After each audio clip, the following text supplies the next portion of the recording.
Assalamualaikum warahmatullahi wabarakatuh. Perkenalkan, nama saya Julidia Ananda, NIM saya adalah 3202022054. Saya dari Prodi Manajemen Informatika kelas 1B. Pada kali ini saya akan menjelaskan materi tentang sejarah perkembangan komputer yang diberikan oleh Pak Syahib. Menurut beberapa sumber, komputer pertama kali diciptakan oleh seseorang yang bernama Charles Babbage. Dia menciptakan suatu alat hitung sederhana yang merupakan cikal bakal adanya komputer. Berkat penemuannya tersebut menjadikan Charles Babbage menjadi orang yang sangat berpengaruh dalam sejarah perkembangan komputer. Ia memberi nama alat tersebut kalkulator otomatis yang dapat memudahkan dalam pekerjaan perhitungan. Penemuan Charles yang fenomenal di dunia memberikan pengaruh besar terhadap sejarah perkembangan komputer hingga sekarang.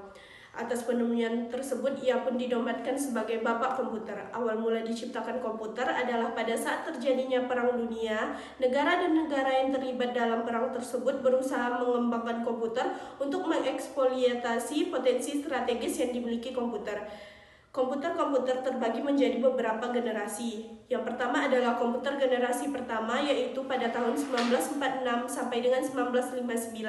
Electronic Numerical Integrator and Calculator atau ENIAC adalah generasi pertama komputer digital elektronik yang digunakan untuk kebutuhan umum. Program ENIAC mulai dibuat pada tahun 1943 oleh Dr. John W. Mauchly dan John Presper Eckert di University of Pennsylvania dan baru selesai tahun 1946. Perangkat komputer yang pertama kali dikembangkan adalah komputer untuk desain pesawat dan peluru kendali. Pertengahan tahun 1940-an, John von Neumann bergabung dengan tim University of Pennsylvania.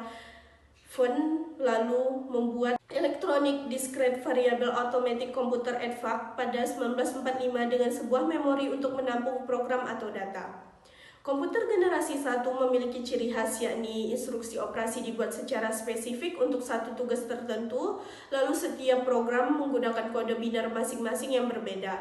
Berikut adalah karakteristik komputer generasi pertama secara umum. Yang pertama, penggunaan tabung hampa yang membuat ukuran komputer berukuran lebih besar. Komputer mempunyai silinder magnetik untuk menyimpan data, lalu programnya hanya bisa dibuat menggunakan bahasa mesin. Instruksi operasi dibuat secara spesifik untuk tugas tertentu. Lalu yang kelima, menggunakan konsep storage program dengan memori utamanya adalah magnetic core storage, menggunakan sistem luar magnetic tape dan magnetic disk. Lalu ukuran fisik komputer besar yang memerlukan ruangan yang luas, suhunya juga cepat panas, jadi diperlukan pendingin.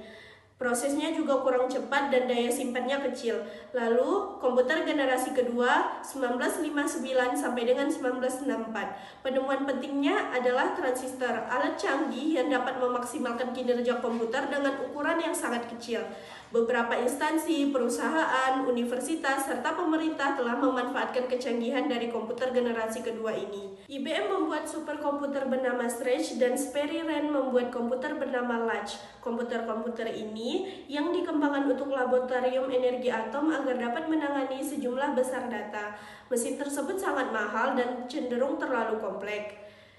Untuk kebutuhan komputasi bisnis, komputer generasi kedua menggunakan bahasa assembly yang menggunakan singkatan-singkatan untuk menggantikan kode biner. Salah satu contoh penting komputer pada masa ini adalah IBM 1401 yang diterima secara luas di kalangan industri.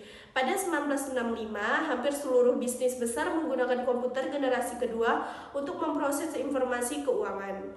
Fleksibilitas ini meningkatkan dengan harga yang pantas bagi penggunaan bisnis. Komputer pada generasi kedua juga memiliki sistem penyimpanan sendiri, yaitu memori utama dikembangkan dari magnetic core storage dan menggunakan simpanan luar berupa magnetic tape dan disk. Komputer generasi kedua memiliki ciri-ciri sebagai berikut. Bahasa pemrogramannya tidak lagi menggunakan bahasa mesin yang sulit. Sirkuit terbuat dari transistor, ukuran lebih kecil dibandingkan generasi pertama. Kapasitas memori penyimpanan data juga cukup besar, tidak membutuhkan daya listrik yang besar, berorientasi pada bisnis, dan pengoperasian komputer sudah cepat. Komputer generasi ketiga, 1964 sampai 1970. Dalam pemakaiannya, transistor membuat komputer lebih cepat panas. Dengan demikian, komputer generasi kedua pun mulai ditinggalkan. Kemudian seseorang ilmuwan bernama Jack Billy mencoba melakukan penelitian. Pada 1958, ia menciptakan komponen yang lebih canggih dibandingkan transistor, yakni IC, Integrated Circuit, yang mampu menampung banyak komponen menjadi satu. IC dibuat pertama kali oleh Texas Instruments dan Fairchild Semiconductor pada tahun 1959 yang hanya berisi 6 transistor. Ciri-ciri komputer generasi ketiga antara lain kinerja komputer lebih cepat dan tepat karena IC hampir 10.000 kali lebih cepat dari generasi pertama. Peningkatan dari sisi software, lalu kapasitas memorinya juga lebih besar, menggunakan media penyimpanan luar disket magnetik yang bersifat pengaksesan datanya secara acak dan kapasitasnya juga besar. Lalu penggunaan listrik yang lebih hemat, kemampuan melakukan multiprocessing dan multitasking, penggunaan terminal visual display dan dapat mengeluarkan suara. Harganya juga semakin murah. Selanjutnya adalah komputer generasi keempat tahun 1979 sampai dengan 2000-an. Pada generasi ini, komputer menggunakan chip IC kemudian dikembangkan lagi. Perusahaan Very Large Scale Integration mencoba melakukan pengembangan tersebut pada 1980-an, lalu satu chip tunggal mampu menampung ribuan komponen. Ada dua perkembangan yang dianggap sebagai komputer generasi keempat. Pertama, penggunaan Large Scale Integration LSI merupakan pemadatan beribu-ribu IC yang dijadikan satu yang disebut chip. LSI kemudian dikembangkan menjadi Very Large Scale Integration yang dapat menampung puluhan ribu hingga ratusan ribu IC. Komputer-komputer generasi keempat diantaranya adalah IBM 370, Apple I dan Apple II, PDP-11, VCL, dan L3 yang menggunakan prosesor 808. Sebagai catatan bahwa pada komputer-komputer generasi keempat ini tidak ada satupun yang PC compatible, sehingga pada generasi ini belum ditemukan standar untuk sebuah komputer, terutama personal komputer atau bisa kita sebut PC. Lalu yang terakhir adalah komputer generasi kelima. Komputer ini juga bisa disebut komputer masa depan. Pada perkembangan selanjutnya, perubahan besar terjadi sejak IBM PC diperkenalkan dan bukan menjadi satu-satunya manufaktur PC compatible. Maka standar baru dalam dunia industri PC lebih dikembangkan oleh perusahaan lain seperti Intel dan Microsoft. Pada generasi ini ditandai dengan munculnya LSI yang merupakan pemadatan ribuan mikroprosesor. Pentium 4 merupakan produksi terbaru dari Intel Corporation yang diharapkan dapat menutupi segala kelemahan dari produk sebelumnya.